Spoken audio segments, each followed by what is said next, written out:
I don't think the unions are a problem. I got guaranteed increase in my wage. I work in the private sector on a Teamster. I mean, the average state worker makes $40,000 a year. That's less than the average income of the private sector. The average pension for a retired state worker is $16,000. Those are good middle income, middle class salaries and pensions.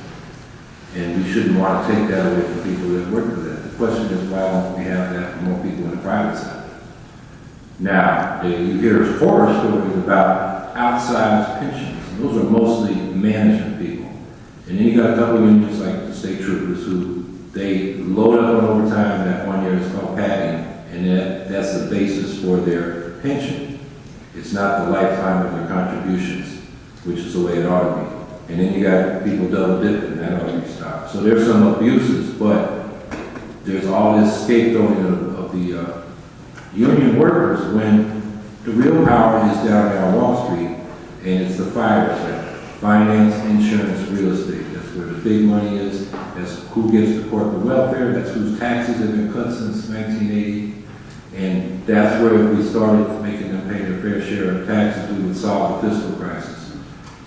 I'll start with one of those tax reforms, the stock transfer tax. It's 1/20 of 1% on a trade. It was instituted in 1915, but since 1981, they've been rebating it. Last year it was worth $16 billion. We gave it back to Wall Street. And they tell us we have a $9 billion deficit. If we had just kept that tax, we'd have a $7 billion surplus. All this talk about cut is about protecting those tax cuts for the rich. And the scapegoating of the workers is not a solution. You make them worse off, they won't be able to buy what they produce, and the economy will remain in the doldrums.